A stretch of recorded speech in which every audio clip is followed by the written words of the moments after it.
refrigeration. And I remember when I got in this business 30 years ago, I was working as a sales rep for a distributor. And I remember my boss telling me, he's like, you see that Perlick, those guys, they own bars, or something like that. He goes, they're very respected. And I thought, you know what?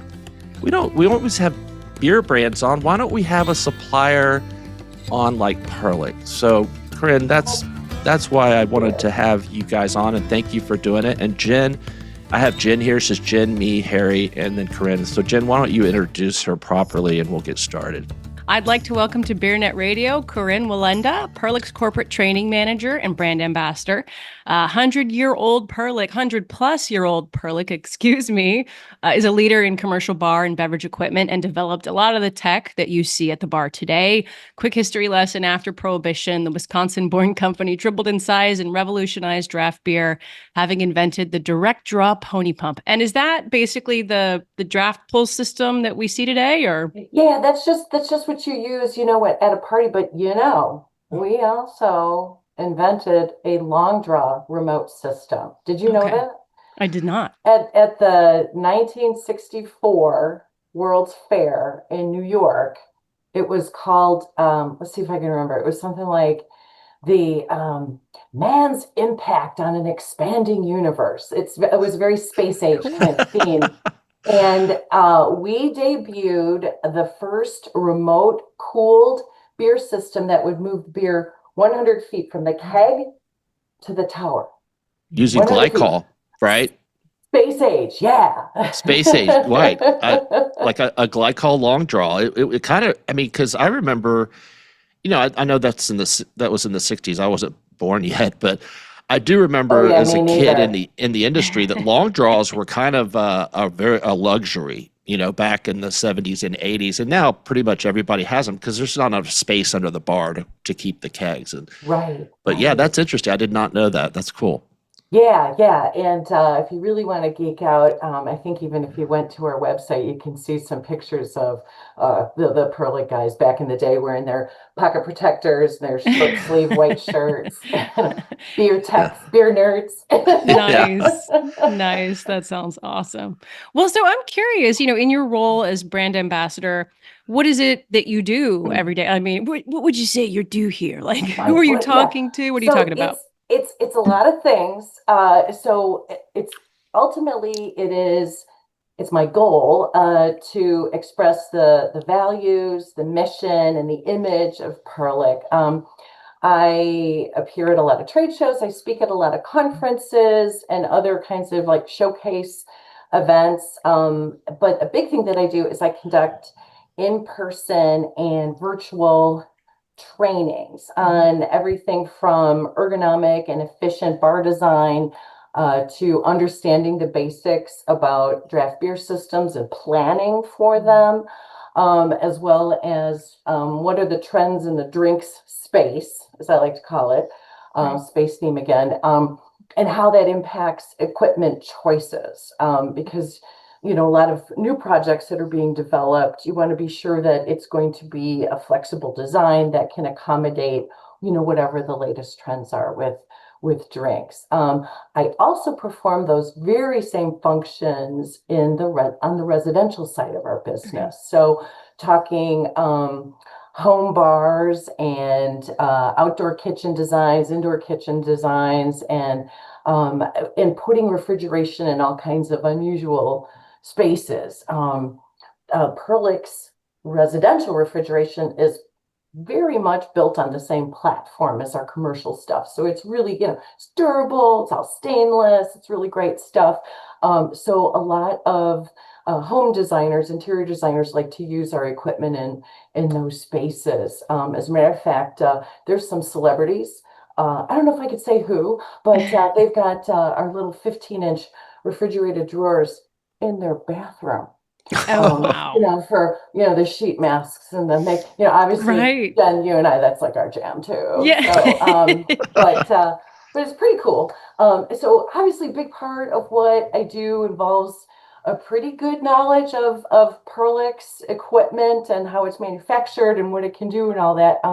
I've been at Perlick now 14 years. Okay, cool. And for 10 of those years, I was on the sales team, but my very favorite thing to do really is to do training. Because I think anytime I can educate any of our customers, whether it's, and I would consider a customer an architect or an interior designer or a restaurant designer. There's a lot of people that just do that as a living, or the equipment dealers. Anytime I can educate them on just what makes for a good bar, understanding the bartender's role and the craziness that they have, and frankly the physical pain that they deal with. Sometimes they've got really lean over the bar top, etc. Anytime I can educate people on that, I think everyone gets a better bar. And my favorite hospitality professionals, of course, are always the bartenders. They're my favorite people. I was a horrible bartender a million years ago, and but endured, frankly, a lot of physical pain. And so I do remember that. And so I always want to engender that when I'm talking to folks. So anyway, so 4 years ago, Perlick said, "Hey, we'd like you to just exclusively focus on training, do trade shows, things like that." So I actually kind of designed my own role here at Perlick. A lot of your spirits companies and your beer companies, wine companies have brand ambassadors. So I kind of sort of modeled it on what those folks do. But anyway, it's a whole lot of fun, and I love my job. That sounds fun. Well, I'm with you.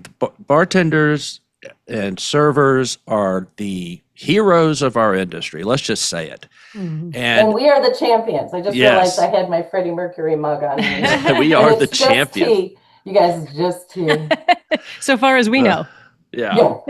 Well, I mean, and those, I gotta say, Perlick doors take a beating. If you go and watch servers, especially when they're rushed, there's a lot of people at the bar.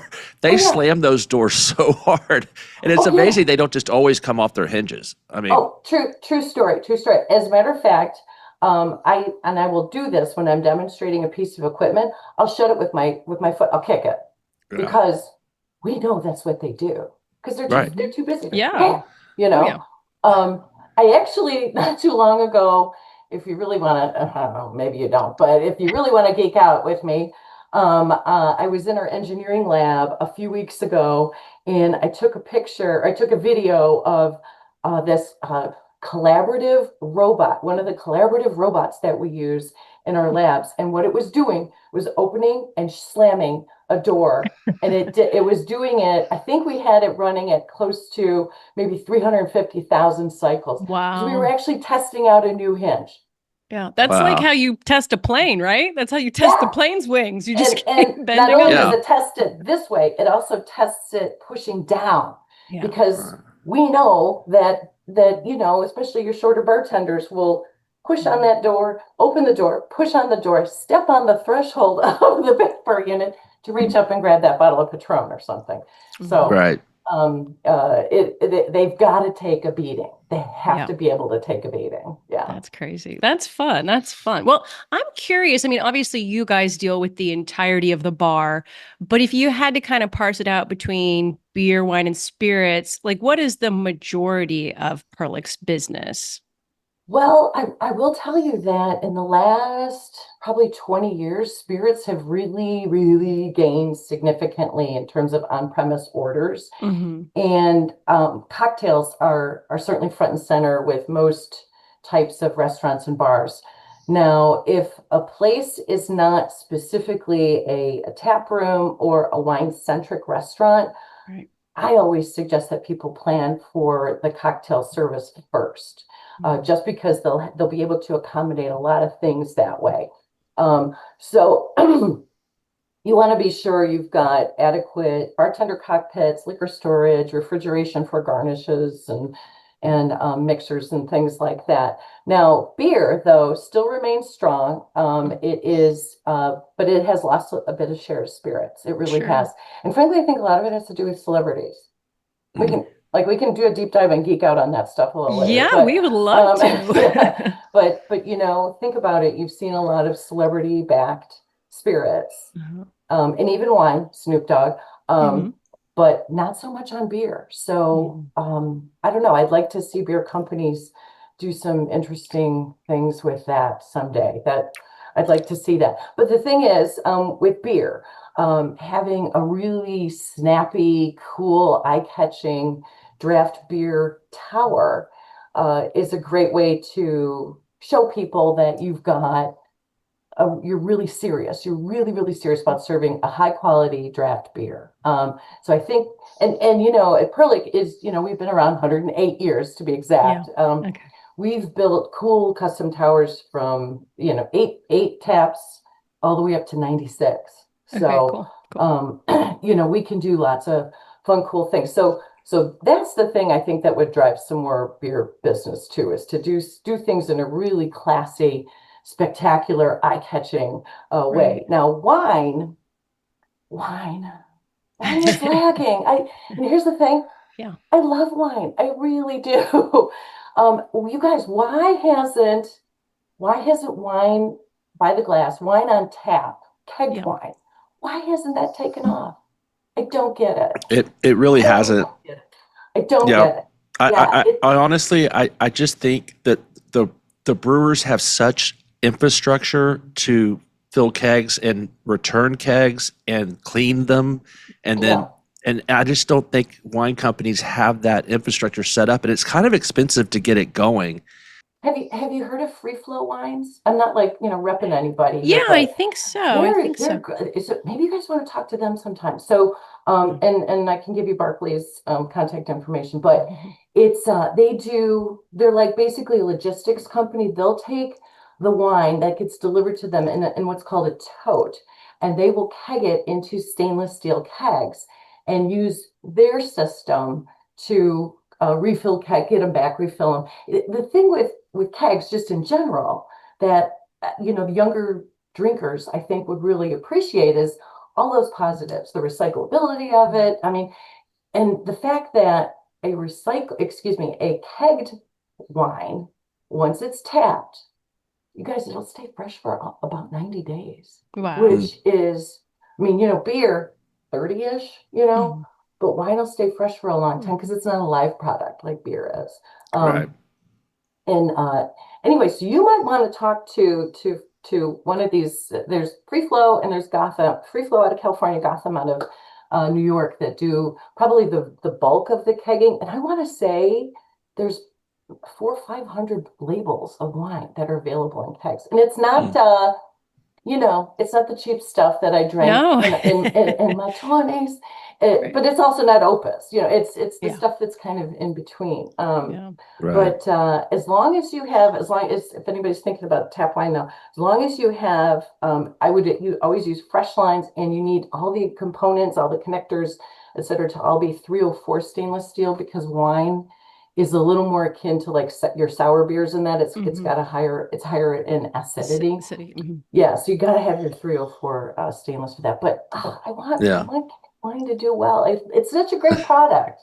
Yeah, I mean, but also I think there's retailer resistance. Like, I was at a Darden restaurant last weekend. By the way, all Perlick equipment, I should note. Yeah.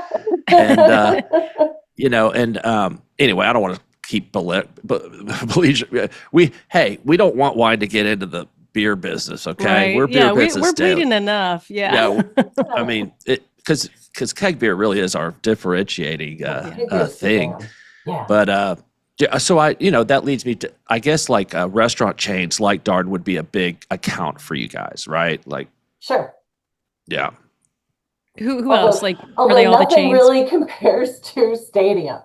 I mean, if you think about just like, when I look at who buys the most stuff from Perlick, it's hard to compete with I think by now we've done maybe 95 stadiums in North America.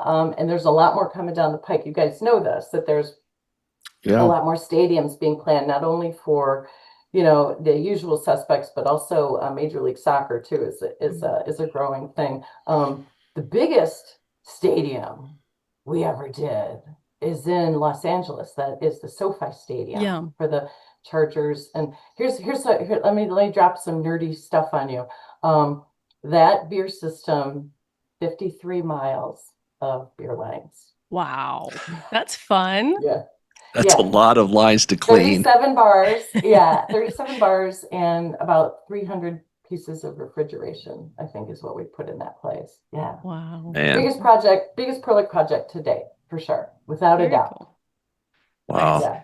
Yeah. So as far as like, who buys most of it's like, we do a lot with stadiums, but then, just about every hotel chain we've worked with, like you said, hey, grocery stores too, you know, the first grocery store that we worked with, and since then, truly, we've worked with just about all of them, was Whole Foods. They put in a big bar with a very nice draft beer system here in Chicago, where I live. Perlick's in Milwaukee. I live here in Chicago, not too far away. Bears fan. They give me hell all the time about being they're Packers. They're better. Okay. But Debatable. thank you. But yeah, once Whole Foods started doing well with the bars in their newer stores, a lot of other grocery store chains took off after that, and we've put glycol systems in a lot of grocery stores. Pretty cool. That's interesting. Still, right? Because I And feel the like that prices don't trend. seem so bad. Yeah. Oh, eggs. Yeah, yeah. Well, I want to talk about the tap towers because you were talking about that earlier. Yeah. What are some of the cooler things? Are you seeing any different Oh, trends with the tap towers, right? Because, I know yeah. that on-premise beer is, it's doing well, it's doing less well. It just depends on the year, right? So what can you do to help that in terms of a tap tower? Is there anything cool you can do? I like seeing some really unusual finishes on them. Although funny enough, I'm seeing matte black Hmm. as a new finish. Like we do a brew pipe tower that we can build these things many many feet long. Let me think. The biggest one I think that we did was about 100 feet long. It was really difficult to install. I wouldn't suggest that, but doing a lot of different finishes is kind of cool. Also having it on the back bar with, a nice illumination around it. So definitely matte black is something I've seen a lot of, but also if you've got a different, kind of design, a lot of times the interior designer is involved in what the draft tower looks like. And so we'd like to have a lot of different ideas. So some of them are very smooth and sleek. I'm thinking of when we did the Golden State Warriors Hmm. stadium, they wanted a copper finish that looked like a shiny penny. And that was just a very smooth, pretty, but it really went nicely with their decor. And then there's still, I'm still seeing, especially in a lot of beer centric places, sort of that rustic industrial chic kind of look, with different colors, maybe to make it sort of look like plumbing. Maybe don't use real plumbing, but Yeah. Yes, food so grade. yeah, Yeah. exactly, Um, exactly. Although I will tell you, those brew pipe tires we use, those use Schedule 5 pipe. Like that's real pipe. That's not, we Hmm. didn't take sheet metal and just roll it. It's heavy Interesting. stuff. Hmm. Yeah. Um, so I would definitely, try and work with the interior designer to come up with a plan that makes everybody happy. right. Interesting. And I you're based in Milwaukee. Hmm. Was there any like connection with Miller Brewing Company back in the I day? believe, yeah, oh yeah. There's a connection with a lot of breweries. As a matter of fact, we still do make brewery fittings for just about every large scale brewery in the United States.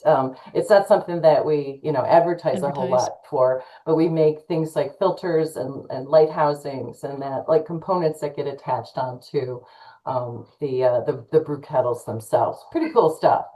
So yes. But we've been probably affiliated with just about every brewery out there. And there's a lot of breweries still today that we you can go to and see a lot of Perlick equipment. Just in Milwaukee, I think of Lakefront, or Mhm. Pilot Project. Have you been to Pilot Project in I've heard of Milwaukee? it. Heard of Oh, it. it's a beautiful facility. Take a Mm. tour at either of those places. It's so much fun. I haven't been to Milwaukee. I don't think since before COVID. So, but I went to Same. Summerfest one year, and that was a blast. Summerfest. Right? Here's a tip for you. Go to Summerfest in Yes. Milwaukee. True Tip. There you story. go. True story. I've been many, many times. Had a blast. Nice. So It's Well, right on the lakefront. You know, they Yeah. know how to have a good time in Mhm. Wisconsin, let me tell you. That's true. Cheese and beer. What else? It doesn't get better than that. What else do you need? Maybe a Beer- brat. Yeah, maybe. Yeah. So I'm curious, are you guys working on any big innovations to roll out at the bar at the moment? Yeah. So a couple of things. One is we've been doing, like I was mentioning before, a lot with different finishes. So a lot of our beer towers now, we're actually, partnered with a company that can do a whole host of different kinds of finishes. So you'll see a lot, but you're going to see a lot of this matte black. I'm telling you. We came out with the matte black back bar too, with handles and everything. So it just kind of fades into the background a little bit, but doing a lot of different finishes for our towers. Also craft ice in the drink space, and I'm talking like your 2x2 perfectly clear cubes. That I don't even know if that's even considered a trend anymore because I think it's just here to stay, really. Yeah, it's everywhere. Yeah. Yeah, because everybody likes their premium spirits, and you're going to pour a premium spirit, you better not put it on Coca-Cola ice. You know what I'm saying? So having a freezer that can hold that kind of ice is what you want, because that ice is expensive. Typically, bars are purchasing that ice. And Interesting. so you want to be able to have a freezer for that. And so we developed the ice vault a couple of years ago. And coming soon, we will have another freezer that has different drawers in that you can use for that same ice. So that's something that's coming very soon from Perlick. Also, doing liquor on a gun is a really popular thing for the high speed bartending places like casinos, certainly stadiums, places like that where they really just got to get drinks out the door fast. We partnered with Easy Bar on a remote liquor system that is just actually at the gun. So when you're designing a bar, I always tell people left to right, clean to dirty. You put your soda gun on the left, but you would put your liquor gun on the right. So you, yeah, super fast. Yeah, Texas Hold'em. exactly. Yeah, now it's not for everybody, but it's for places that just need to really have extremely fast service. Yeah, like just well drinks. Like I need a vodka soda. Yeah. Oh, Right. boom, boom, boom, boom. There you go. Yep. Which, Yeah. which I've always said, Yeah, vodka's vodka. It doesn't really matter. It's just this clearless, tasteless Pretty- spirit. pretty neutral, right? Yeah. Don't tell that to Grey Goose, but Yeah, right, exactly. I know. Now, we're also seeing a surge in people batching cocktails and batching drinks themselves, Right. and they're usually doing that out of a small direct draw, which has maybe the 2.5 gallon kegs that you can put, a cocktail in there. And you can line that up and serve that along, with your beer, etc. Same thing with cold brew coffee and nitro infused cold brew coffee. Have you had that? I love Yeah, that. it's amazing. Yeah. oh my gosh, Yeah. you're talking to the millennial. Of course she's had it. I She have a probably- minimum of 4 drinks in front of Oh, me at yeah. any given moment, and one of them is yeah. preferably nitrogenated. Yes. So good. So good. And we've got this, Nitrogenated. we have this groovy little system that you can serve just kind of your straight cold brew out of one side, and then your nitrogenated. I don't know if that's a word, but I'm making it up. But, It is now. out of the other side in that nitro brew. Harry, have you had it? Have you had the nitro brew? No, The nitro brew coffee. It's so good. If you're a coffee drinker, I drink Folgers coffee out of a oh, drip dude, you've out of a gotta drip try container. it. You've got to try it. It is now it's cold, so it's Right. but it Right. pours like a Guinness because we use the same. Yeah. We Yep. use the same faucet. Oh, like as we would Guinness. with the stout. Is that what you said, Guinness? Okay, Yes, yeah, I yes. see it. And Oh. it because I don't know what the chemistry is with it, but somehow infusing the coffee with the nitrogen gives it this creamy, smooth kind of mouthfeel. If I can Yeah. nerd out on that. Yeah. And it does put a head on it too, and it is delicious. The only thing is you gotta be careful because it packs a punch. caffeine wise. Bam. Yeah, Okay. that's what we need, right? Yeah. Harry could But use a little so, wake up. yeah, so we're seeing a lot of things with that. So what a lot of bars will do, maybe, especially like a hotel bar, they'll have their draft system for coffee in the morning, but then they'll add that to cocktails in the evening. Mhm, mhm. Something else. Yeah. Interesting. That Okay. sounds that Crazy. sounds Yeah. awesome. Yeah. Yeah. Like a Yeah. what's the martinis that we had in Dallas, Jen, last month? Oh, the espresso martinis. Espresso Oh yeah. martinis, delicious, Yeah. Those are delicious. Thank those you, are Jen, for having me have that as my last drink of the night. That was cool. oh. I didn't make you do anything you didn't want to do already. Okay, okay. I'm a But big what fan of those myself. they are everywhere. They I mean, are.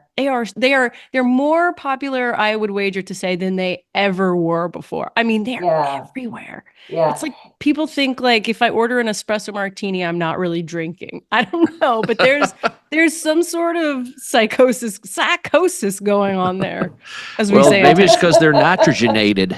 Yeah, exactly. Oh, yeah, and sadly, that would really go down smooth too. So Right. you'd be buzzed and buzzed. You know what I mean? Right, Yeah, double buzz. buzz. Double buzzed. I love it. Yeah, Well, yeah, you yeah. shared a lot, but I'm curious. I mean, you may have already said it, but what trends are we going to see at the bar 2 years from now, do you think? Oh, well, okay, so let me split it up between beverages and then what Hmm. you're going to see like actually with the bar itself, Yeah, yeah. physically with the Yeah. bar. So I think with beverages you're going to see a lot of like customization, a lot of interesting ingredients, especially things like Japanese ingredients. Like I'm seeing yuzu being used in a lot of different things. Wait a minute, wait a minute. You guys had Bill from Athletic Brewing Company, Yeah. right? Oh, yeah. Okay. That was pretty recent. Yeah. Oh, they have a beer called After Yeah. Shift. Yeah. After shift. Uh-huh. And that's got yuzu in Yeah. it. Have you had that? No. Okay, and then they also have a Radler that's really good too. That like, I could have had one of those while I was talking to you, Yeah. but okay, anyway. So definitely a lot of more kind of your herbaceous kind of ingredients are trending. But anything and everything to do with agave spirits is also popular. Actually, I've even seen some agave flavorings put into things like sour beers. Um, Interesting. Hmm. yeah, really cool stuff. Like I'm a big fan of weird beers, I just call it. If it's sour, if it's got Brett in it, if it's funky, chances are good I'd like it. So I like to pay attention to a lot of that stuff. I think we're going to see just more agave things coming forward. So that could well translate into, you got to have maybe some more spirits on hand, etc. And definitely a lot of refrigeration space for things like your mixers, etc. Also, spritzes have been really popular too. And but here's the other thing I'll say as well is, just kind of back, I mentioned batched cocktails before. I think we're going to see a lot more batching going forward. And so, serving cocktails out of kegs, et Mhm. cetera, because with the pandemic, so many people got laid off, but about 30% of hospitality pros never went back. Mm. So we have a lot of inexperienced bartenders or just people are trying to do more with less. So serving a lot of beverages, instead of doing it a la minute, serving a lot of beverages on tap makes a whole lot of sense. Mhm. So Yeah, like and they can make a signature. Kind of like how Fisher's Island first got started. It was just they would just make it in a keg and serve it on.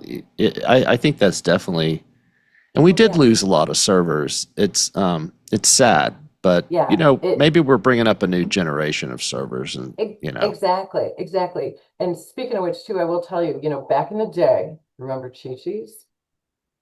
We used to do a remote system for draft dispensing of Chi-Chi's house margarita really, back in the day. wow. Yeah. We Yeah, there have been some places here in San Antonio that had draft margaritas, but I'm not sure if they're still doing it. But Yeah, who knows? Who knows? it's a good Um, idea. yeah, yeah. And then I still think we were talking about athletic, the low and no alcoholic beverage trend that's going to continue. Um, so I think we're going to see a lot of things with that. So we want to be sure we've got the ability to accommodate anybody come into a bar and drinking whatever they want. But the low and no trend, I think that's here to stay too. A lot of people here's a new term I learned. I just learned this. Zebra striping. Mm-hmm. Yep. So you have an alcoholic drink, and then you have a non-alcoholic drink. Corinne, I Right. just learned I that hadn't heard of term. that. I just learned that term like 2 weeks ago. You and I Yeah. are on the same Okay, trajectory. that's good. I don't Yeah. feel so silly. Okay. No, Like, and I'm oh, in the okay. business. Like I'm supposed to know these trends, but yeah, I Yeah. read it somewhere. I was like, oh, that makes sense. Zebra striping. Yeah. Have a Yeah. drink, have a non-alc drink, and you know what? It's a great way to drink Smart. because you don't feel Just bad stay the next day. hydrated. Yeah, you stay hydrated. Absolutely, absolutely. And that's kind of the stuff that I'm hearing a lot about. Also things that are theatricals, adding smoke to an old fashioned or something like that. Doing things because, during the pandemic we were all at home, and now that we're back out, we want we want to see bartending as theater, I mean, think about it. Sure. If you want like a really great like craft brew, I want to see them pull out that cool tulip glass, give it a rinse, pour me a bit, we all want to see that. So what we're definitely seeing a trend is towards bigger bars. Interesting. So Okay. not only so you can have that experience, but they're much more social, so more social spaces, I've noticed that and too. yeah, I've noticed it that makes sense. restaurants, like I mentioned, I was at a Darden restaurant. It's called Seasons 52, and it just went Okay. up a few months ago. Mhm. And the bar probably seats just as much people as the restaurant, and because Yeah. they know that they make their money on the wine and spirits and beer, Oh, for and sure. to have people sitting at the bar, and Yeah. I've been there probably a dozen times in the last few months, and I've made friends there. Like Mhm. I know people that are regulars there. Admittedly, Right. it's an old crowd, but whatever. Well, I will tell you that one thing that I always will say at all of my trainings, I'll say this: there's more profit poured at the bar than cooked Mhm. in the kitchen. Mm-hmm. Because Yep. that's where your profit is. Yep. Is number one is in alcohol. Number, two, three, and four is things like desserts and appetizers and that. But alcohol is a big profit driver. And these days, with restaurants frankly struggling. I mean, if they're getting a single digit profit margin, they're doing great, Yeah. So anything that we can do to improve their bottom line, I think is a good thing. But yeah, bigger bars are proud of it, and then experiential spaces is another. Hmm. We've built bars now in dog parks, pickleball centers, other like indoor low tech. Low tech is trending too. Any of these social spaces where people can get together and socialize and have fun, and the bar is really the center Yeah. of all Yeah. of that. Yeah. So, Very um, cool. yeah, What's the other thing I would say is just as far just one last thing on just like other trends is pour your own. Is because we don't have as many bartenders and labor's a challenge. Installing a pour your own system makes a whole lot of sense for certain places. We've done a lot of work and we don't own any kind of technology with that, but if you marry that, it's usually an RFID based technology to a beer system, and just allow people to pour their own beers. Or if you're me, you find the cider and the stout and you make yourself one of yeah. those. Yeah. Um, we do a lot of that stuff, and not just for big places, but even um, out of a direct draw in like a co-working space or an apartment building as an amenity. So Right. that's Cool. another technology I'm seeing a Yeah. lot of these Yeah. days too. It's pretty cool. Cool. Some stadiums have experimented with it. I haven't done a ton, but I know that like the Atlanta Braves stadium, I think Tabletop did that one. Hmm. Pretty good, pretty cool. Yeah, cool. We have a couple of those places here in Austin. My last question, it's just a follow-up. It's nothing grand. Oh, okay. You mentioned low and no. Are you guys doing any sort of technology or working with anyone to put non-alc on draft? Because I know that that's still like an up and coming space. I don't see that being any different than doing any other kind of beer, Okay. or cider or mead or whatever. That is, I don't see that being any different. I don't think you'd push it with any different type of gas or anything like that. I'd love to see it. Yeah. Just got to clean the Sometimes, lines more Yeah, often, like, yeah, probably. right. well, cleaning the lines is absolutely critical. That is the number one thing that, as far as, what you absolutely have to do. Now, we've partnered with a company that developed some technology for the oil and gas and water delivery industries that uses radio frequency to help keep the lines clear of bacteria and biofilm and that kind of stuff. I know that there's some stadiums that have been adding this technology to their big draft systems to keep it clean. So I don't know if you really want to No. dive down I the think- rabbit hole of tech. You can talk with. I think my hot with tub DraftGuard, yeah. has that in it.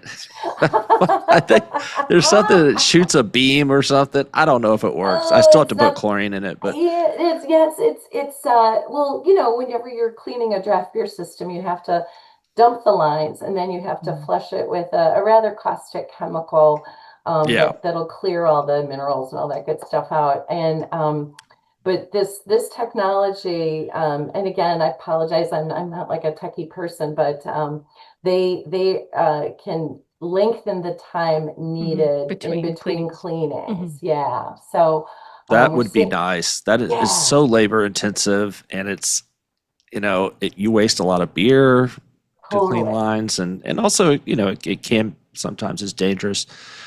You get a mouthful of that Oh, you that don't want to do caustic that. stuff. It's not Yeah. good. It's not good. Yeah, I mean, no. So every year, a couple of people get that happens to, but whatever. We don't need to focus on that. Well, Yeah. I mean, Corrinne, you have been a delight.